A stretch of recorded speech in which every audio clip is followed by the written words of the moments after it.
kadar kısa vakitte ne güzel şeyler hazırlamışsınız. Öyle değil mi Hatice? Evet. Evet öyle. Çok güzeller gerçekten. Ablam sağ olsun. Hepsini tek başına hazırladı. Mutlulukla kullanmayı nasip etsin Allah. Zülfet kızları çağır. Pakize Hanım'ın eşyalarını odasına götürsünler.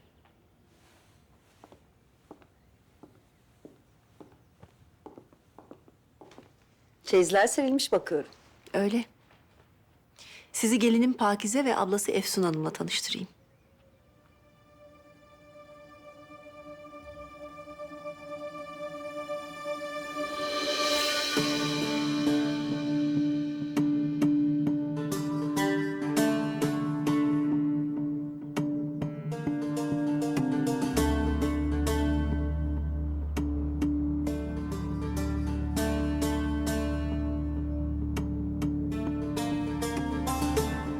Handan, Gel otur şöyle. gelin oturun şöyle biraz. İyi misiniz?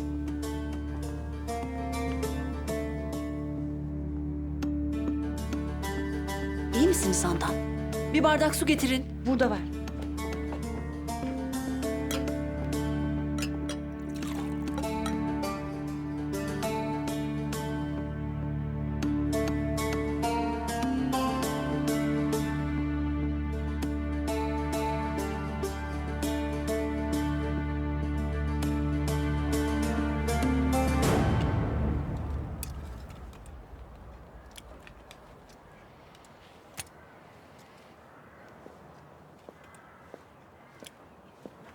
Beni çağırtmışsın.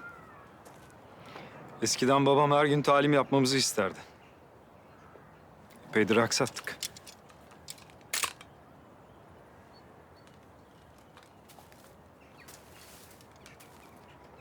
Bakalım ben yokken beni yenecek kadar öğrenmiş misin kılıç kullanmayı?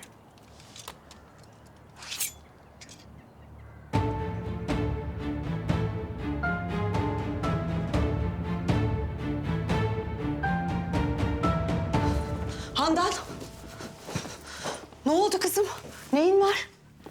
İyiyim hala, merak etme. Pakize'nin çeyizlerine bakıyorduk. Birden fenalaştı. Hekim başını çağırayım ister misin? Ben teklif ettim kendisine, lakin kabul etmedi. Gerek yok. İyi. Hadi gel odana gidelim, dinlen biraz. İyiyim hala, merak etme. Seni de telaş ettirdim. Nefes nefese kalmışsın. Sizi de korkuttum. Kusura bakmayın. Rica ederiz. Naime Sultan bahsetti. Bebek bekliyormuşsunuz. Evet. Siz evli misiniz? Hayır değilim. Daha önce hiç payitahta gelmiş miydiniz? Hayır. Memleketimizden ilk ayrılışımız bu. Ama artık buradayız.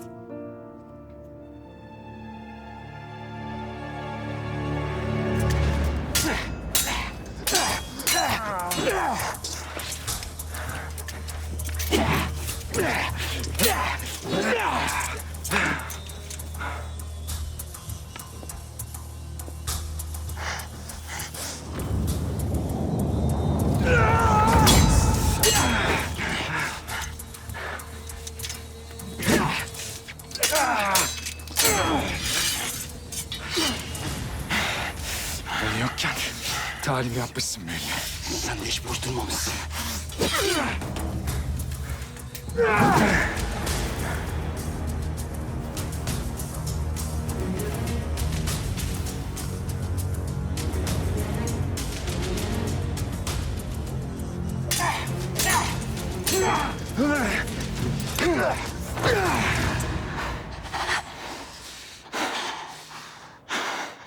Beni yendin.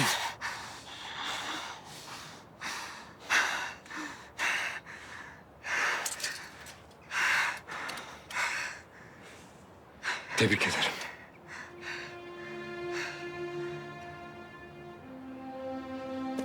Hünkârım.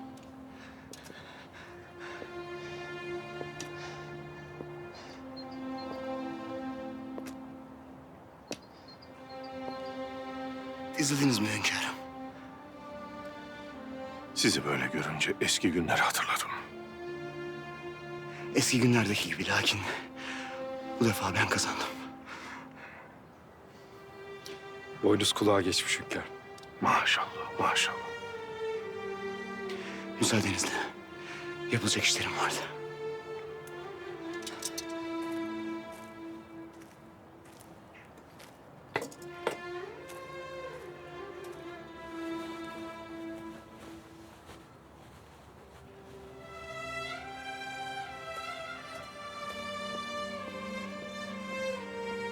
Siz de talim yapmak isterseniz hazırım hünkâr.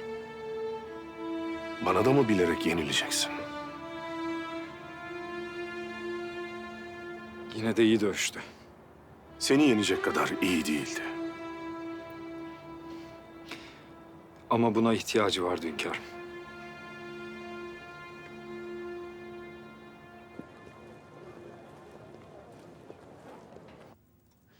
Haşim geldi. Bizimle işbirliği yapmak istiyor. Anlaşılan Abdülhamit bizim ne yapmak istediğimizi öğrenene kadar tertibine devam edecek.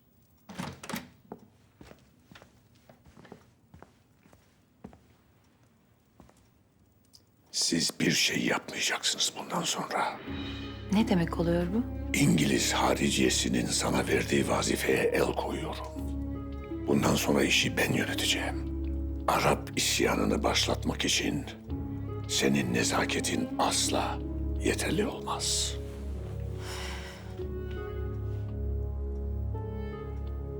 Böyle bir gücün yok. Ben gücümü karşımdakilerin güçsüzlüğünden alırım. Anlatacaklarımı duyunca güçsüzlüğüne kahredeceksin Bel. Neymiş benim güçsüzlüğüm? İnsan sevgin, Arap aşiret reislerinin çocuklarını korumak için bir yerde tutuyormuşsun. Güvenlik için Luka ile ben paylaşmıştım gençlerin yerini. Benim neyi, kimden öğrendiğimi merak etme Bel. Öğrendikten sonra ne yapacağımı merak et. Hepsi benim bildiğim güvenli bir yerde. Ve şimdi sen bu operasyonu bana bırakacaksın. Beni neyle tehdit ediyorsun? O çocukların hepsinin havaya uçmasıyla. Bunu ister misin? O çocukların senin Abdülhamit'ten korumak için kaçırdığın o çocukların ölmesini ister misin? İstemezsin. İşte senin zaafın bu. Merhamet. Bu yüzden İngiliz sefaretine gideceksin ve Arap Yarımadası'ndaki vazifelerini, yetkilerini bana devredeceksin.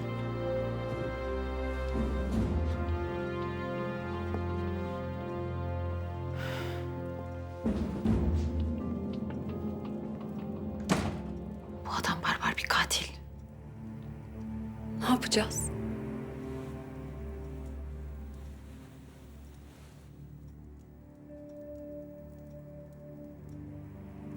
O gençlerin ölmesini göze alamam Esma. Bütün yapmak istediklerimin canı cehenneme. Bir genç ölecekse batsın siyaset. Batsın ülkelerin menfaatleri.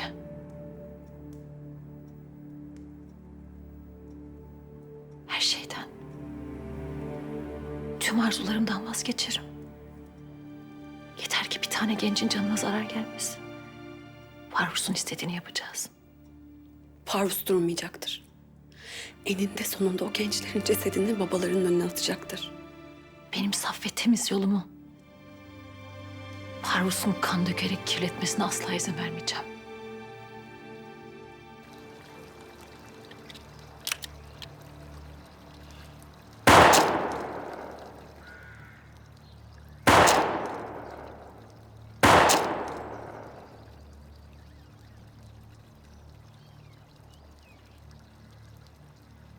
Paşam.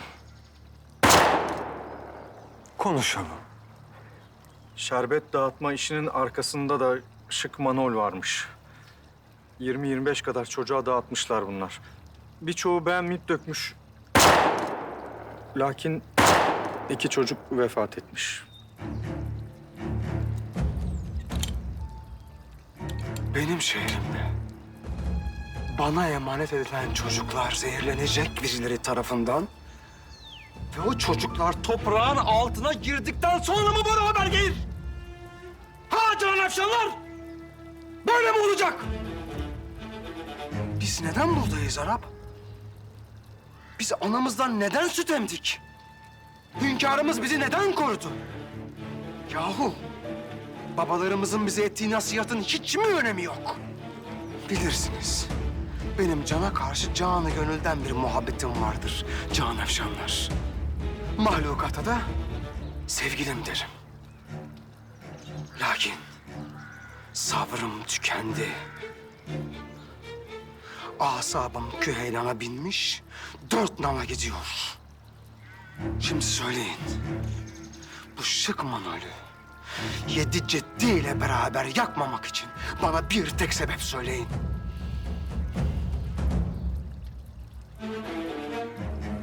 Şıkmanol sizi tanır. Biri gitsin, Şıkmanol'e desin ki paşamızın sabrı artık bitti.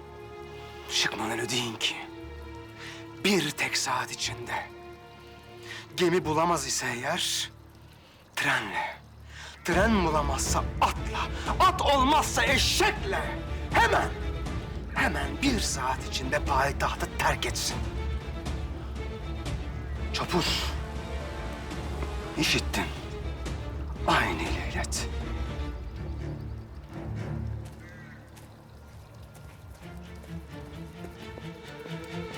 Paşam, Çopur bunları söyleyebilecek mi? Söyleyemesin Kızıl. Daha iyi. Biz elimizden geleni yaptık. Ona bir şans verdik.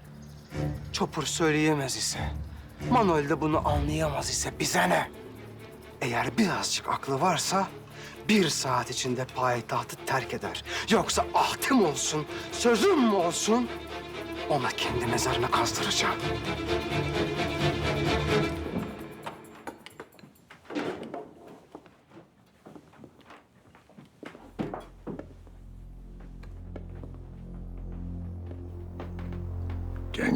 Gençler.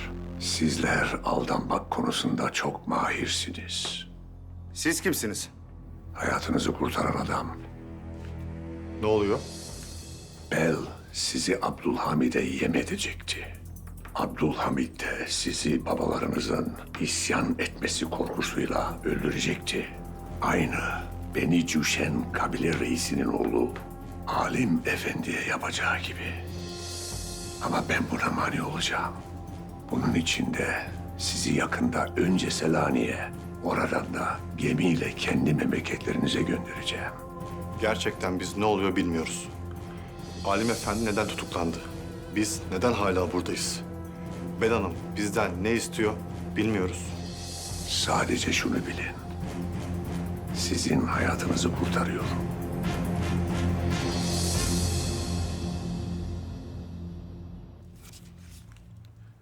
Selim Paşa neden şimdi çıkardı bu vesikaları Tahsin Paşa?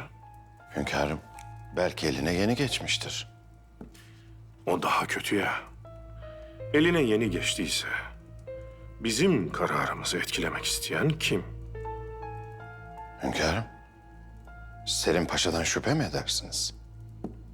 Etmeyelim mi paşa? Tam biz karar vermişken bir vesika çıkarıyor. Böyle bir meselede Selim Paşa'nın kabahati var mıdır ki? Eline geçen bu vesikaları getirmemiş olsaydı ihanet etmiş olmaz mıydı? O da doğru paşa. Lakin şüphe ediyorum. Bu vesikaları Selim Paşa'ya verenler, ona güvenip gönderenler, sadık bir paşamızı kendi yanlarına çekmek istiyor olabilir. Ne yapmak lazım gelir hünkârım?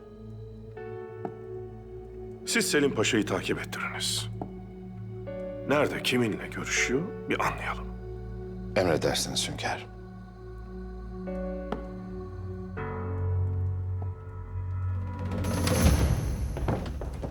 Handan, kızım. Ne oldu sana? Canını sıkan, seni üzen bir şey mi var? Var hala. Neymiş söyle yavrum.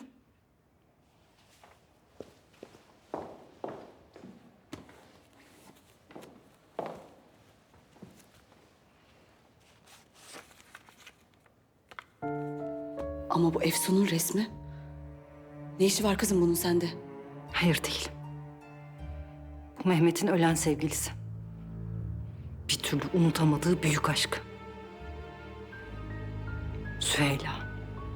Süheyla mı? Tövbe tövbe. Bu kadar benzerlik. Nasıl olur böyle bir şey? İnsanlar çift yaratılır derler. Doğruymuş vallahi. Ben hayaletiyle başa çıkamazken şimdi ete kemiğe bürünmüş haliyle karşımda. Şşt! Deme kızım öyle şeyler. Bak her şey mazide kaldı. Hem Mehmet Selim seni seviyor. Ama bu resim nereye gidersek gidelim bizimle hala. Hep yanımızda.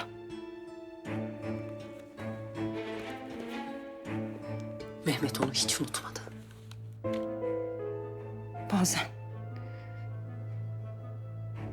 Bazen gözlerime bakarken bile onu gördüğünü düşünüyorum. Handan, yapma kızım. Mehmet asla bu kadını görmemeli hala. Ne olursa olsun asla Efsun'la karşılaşmamalı.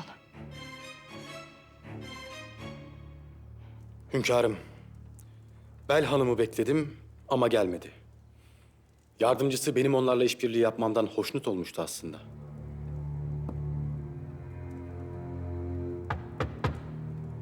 Gel.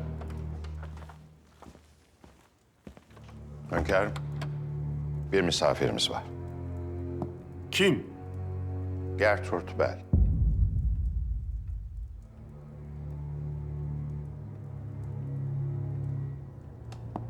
Gelsin.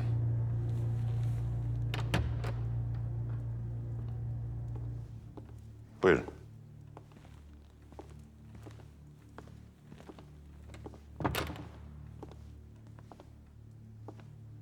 Majesteleri. Hoş geldiniz. Gertrude Bell. Halim Efendi de buradaymış. Yoksa Haşim mi demeliydim? Her şeyden haberiniz vardı. Evet vardı. Ama sizin sandığınız gibi kötü bir niyetim yoktu efendim. Arap aşiretlerinin çocuklarını topladınız. Onlarla vakit geçirdiniz. İngilizlerin Beni Cuşem kabilesiyle anlaşmaya vardığına dair bir vesika sundunuz.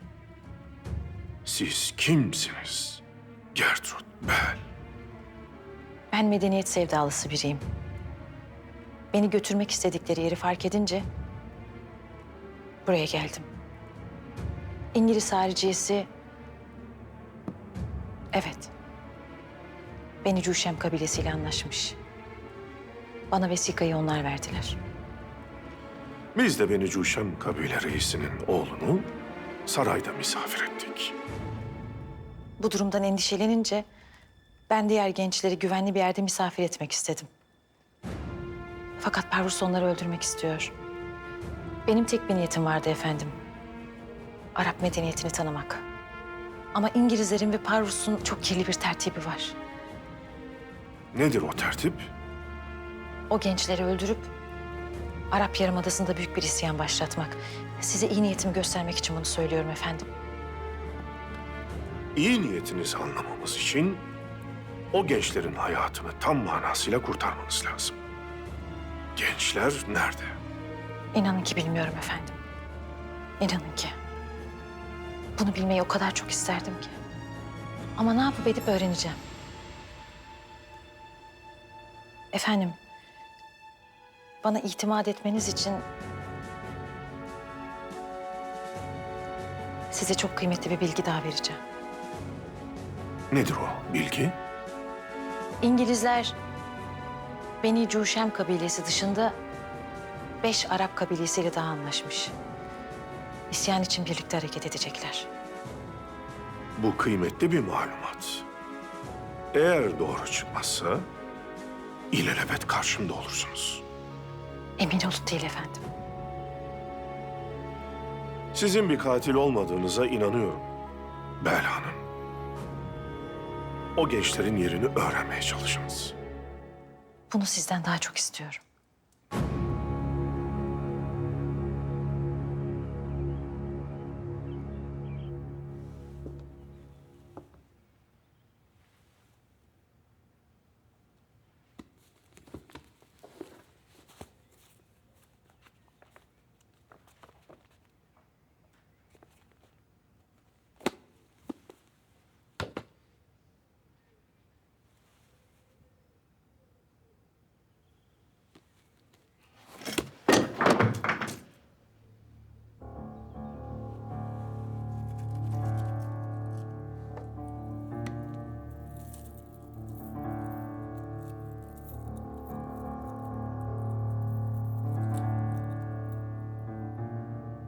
Nereden buldunuz onu? Ben özür dilerim. Okumak için kitap bakmıştım. Buyurun. Özre gerek yok. Sizin için yapmıştım. Benim için mi? Evet. Evlendiğimiz ilk günlerde.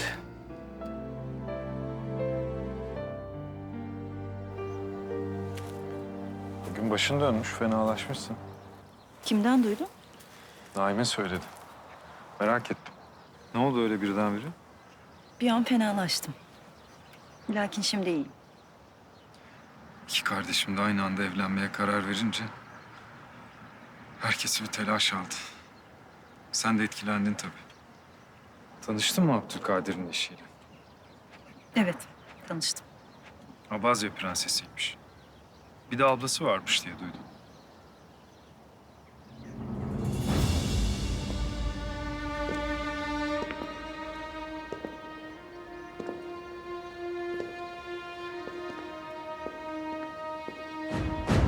Biraz yürüyelim mi? Sen nasıl istersen.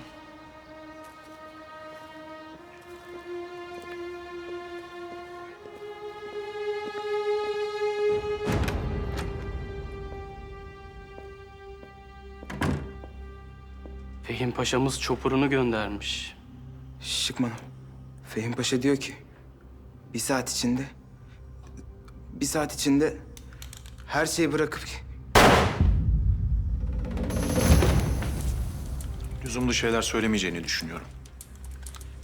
Lucatesso, şu anda resmi olarak ölüm fermanımızı imzaladın. Gelen elçiye sıktın. Sakin ol Manol. Sakin. Devlet idare etmiyoruz.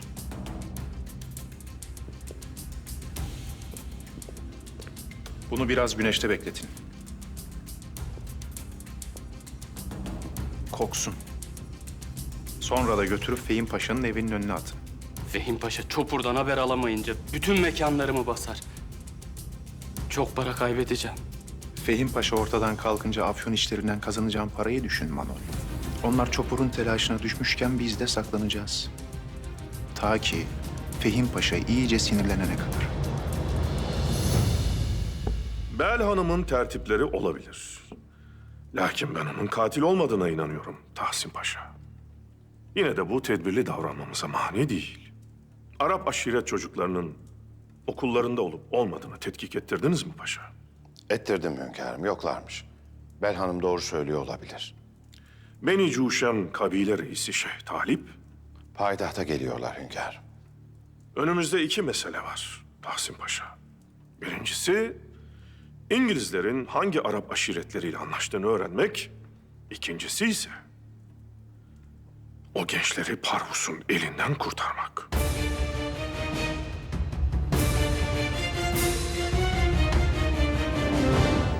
Beni Cüşem kabilesinin reisi payitahta gelecek. Abdülhamit oğlunu tutuklattı. O da oğlunu kurtarmaya geliyor. Öyle ama buradan Arap isyanının reisi olarak gitmesini istiyorum. Nasıl olacak o? Oğlunu tutuklattığı için Abdülhamid'e düşman olacaktır. Bu yetmez. Diğer kabile reislerinin oğullarını Abdülhamid'in katlettiği havarisini işitecektir. Bu belki olabilir. İngilizlerle anlaşan 5 Arap kabilesinin isyan için hazır olduğunu, başlarında Beni Cüşem kabilesini görmek istediklerini öğrenecektir. Onunla temasları sen yürüteceksin. Memnuniyetle.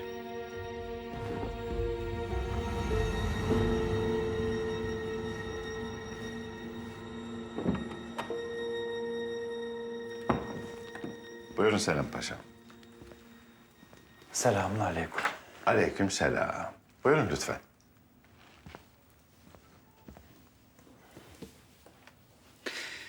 Paşam, size verdiğim vesika işe yaradı mı? Tabii. Hizmetiniz daim olsun. Çok işe yaradı. Ben devletimizden hiçbir zaman makam beklemedim, bilirsiniz. Bize verilen vazifeleri hakkıyla yerine getirmek için canhıra şekilde çalıştım. Hünkârımız da ben de gayretinizi biliyoruz. Size muhabbet beslerim, bilirsiniz. Müsaade ederseniz sizinle açık konuşmak isterim. Tabii, çok memnun olurum. Selim Paşam, sadaret makamı konusunda ikbal beklemeyin bence. Hünkârımızın kararı vesikalarla yol almaz. Hünkârımız iyisini bilir.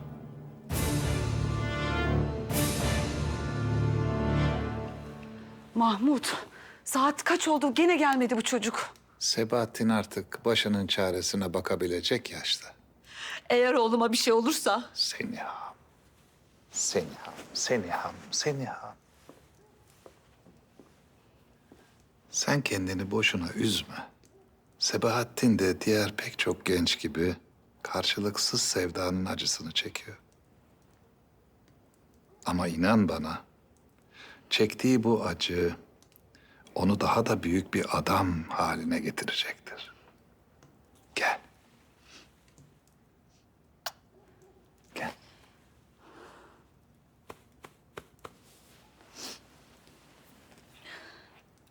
Sen de üzülme artık ne olur. Ne yapalım? Sadrazamlık kısmet değilmiş sana. Elbet gün gelir, devran döner.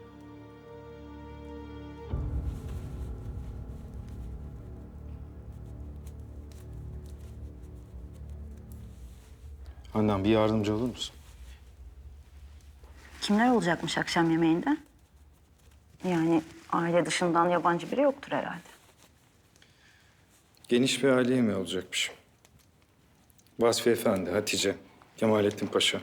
Bir de bildiğim kadarıyla Abdülkadir ve müstakbel eşi Pakize onun da ablası.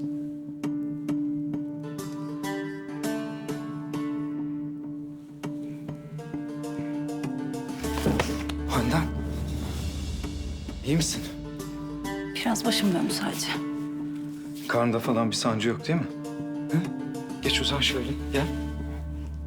Korkma. Bu sefer bir aksilik olmayacak. Bebeğimize kavuşacağız. Ve gerçek bir aile olacağız.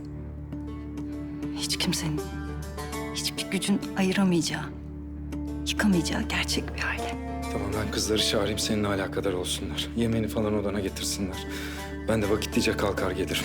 Gel, uzan şöyle. Yanımda kal. Beni yalnız bırakma.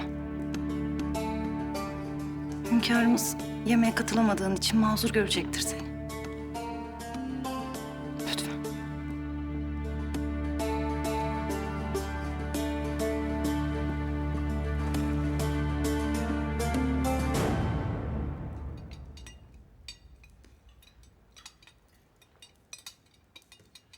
Mehmet Selim oğlumuz ve Handan kızımız niçin yemeğe gelmediler? Handan kızımız bugün rahatsızlandı biraz. Odalarında dinleniyorlar hünkârım. Handan bebek beklediği için bizden daha çabuk yoruluyor olmalı. Çok şükür ki Allah evlatlarımızın evlendiğini ve mutlu olduklarını görmeyi nasip etti bize. Çok şükür. İyi bir evliliğin sırrı nedir sizce Bidar Sultan? Sevgidir hünkârım. Koşulsuz, beklentisiz, yürekten bir sevgi. İnsan evlendiği kişinin mutluluğuyla sevinip acısıyla üzülüyorsa eğer, gerçekten sevmiş, küfuf olmuş demektir. Hatice kızım, siz evlendiniz. Sizler de yakında evleneceksiniz. Evlilik kimi zaman dingin, kimi zaman fırtınalı bir denizde yolculuk yapmaya benzer. Pusulanız her daim sevgi olsun. O vakit yolunuzu asla kaybetmezsiniz. Hayırlı bir eş, huzurlu bir hayat demektir. Allah her birinize şükredeceğiniz eşler nasip etsin inşallah. Amin. Amin.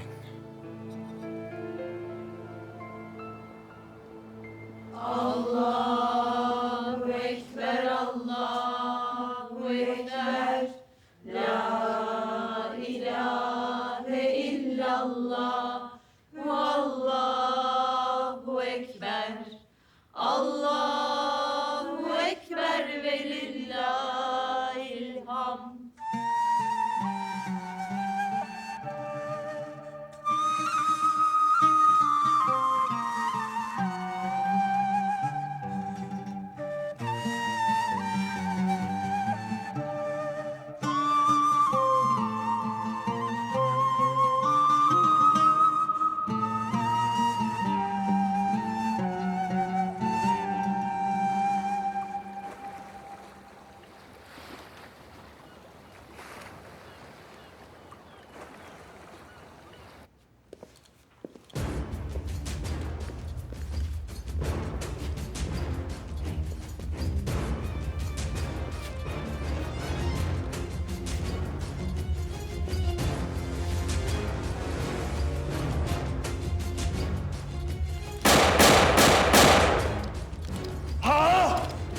Hoş geldiniz.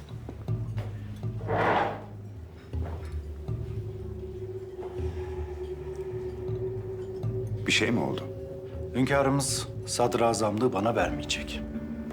Vesikalar işe yaramadı mı? Yaradı. Sadece Mahmut Paşa da sadrazam olamayacak. Sizin için daha büyük bir şeyler bulabilirim. Hayır. Acım yüreğime esir aldı. Aklımı esir almasına izin vermeyeceğim. Hünkârımız layık olanı sadrazamlığa getirecektir. Şimdilik hoşça kalın. Devletimin adaletine güveniyorum. Sadrazam kim olursa olsun kızımın katilini bulacaktır. İyi günler.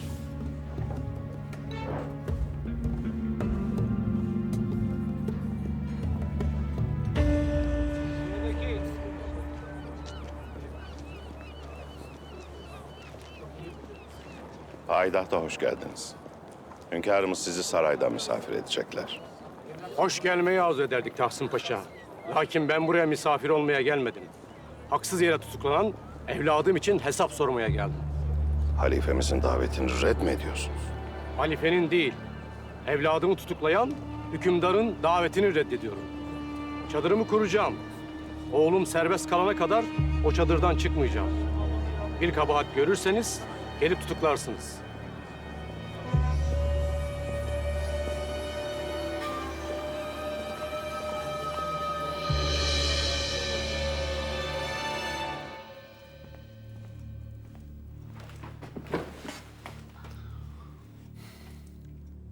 Anlat. Selim Paşa sadrazam olamayacağını söyledi. Verdiğimiz vesikalar işe yaramamış. Tıpkı bugüne kadarki bütün hamlelerimiz gibi.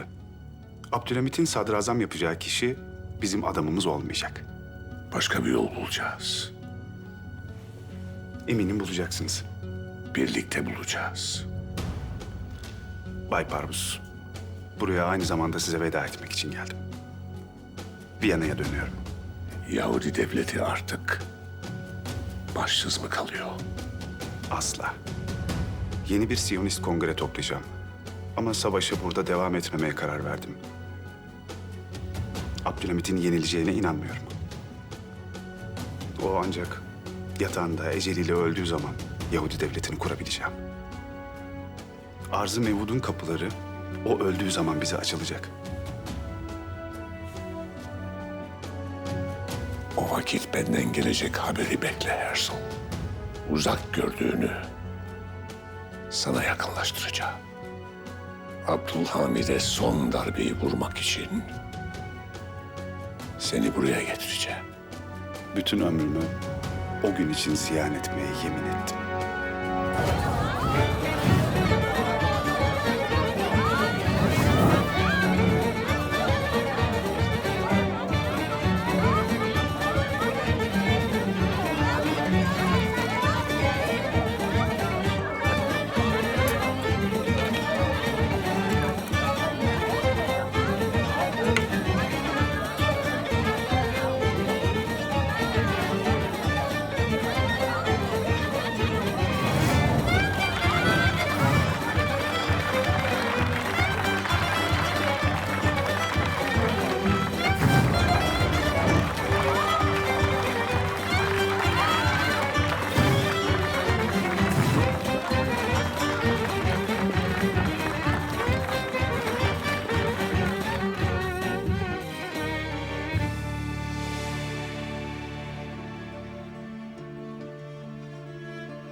mutluluk dilemeye mi geldin bana? Sen Pakize ile asla mutlu olamayacaksın. Niyeymiş o Sabahattin? Senin değil beni seçti diye, sen kahroluyorsun diye ben de acımı çekeceğim.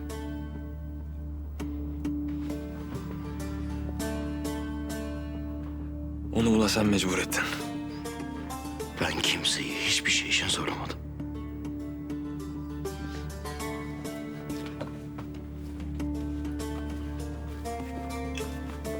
Sen onu sevmiyorsun bile. Pakize'yi benim kadar sevemezsin. Ne öğrendim biliyor musun Sabahattin? Sevginin mutlulukla hiçbir alakası olmadığını. Ben de neyi anladım biliyor musun? Firuze'ye haksızlık ettiğimi. Onu kendi hataları öldürdü sanıyordum. Meğer senin hataların sürüklemiş onu ölüme. Dikkat et de Pakize'nin sonu da Firuze gibi olmasın. Sen haddini iyice aşıyorsun. Derhal defol bu odadan. Defol!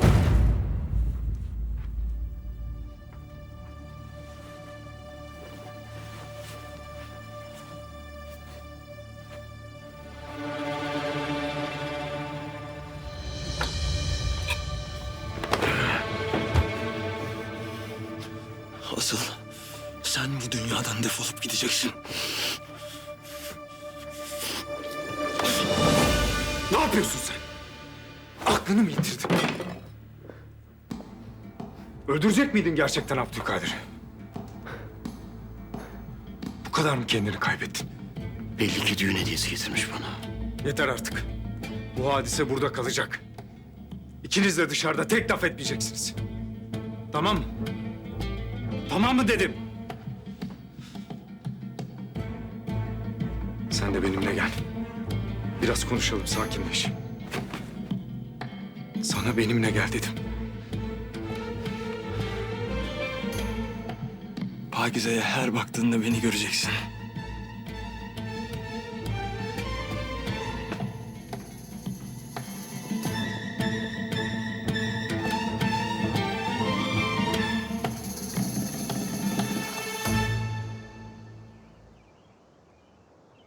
Hünkârım, Beni Cuşem kabilesinin reisi Talip Efendi payidahta geldiler. Maiyetiyle birlikte. Saraydalar mı? Maalesef hünkârım. Saraya gelmeyi reddettiler. Maiyetiyle birlikte çadır kurup bekleyeceklermiş. Neyi? Talip Efendi, hünkârımızın elinde bir delil varsa gelsin beni tutuklasın. Eğer delil yoksa evladımı serbest bıraksın. Ondan sonra veda ziyaret için geleyim dediler. Talip Efendi kiminle konuştuğunu bilmiyor anlaşılan. Biz İslam halifesiyiz. Bunu elbet ona hatırlatırız. Lakin şimdi değil. Bel Hanım'dan bir haber var mı? Gençlerin tutulduğu yeri bulmuş mu? Hayır hünkârım.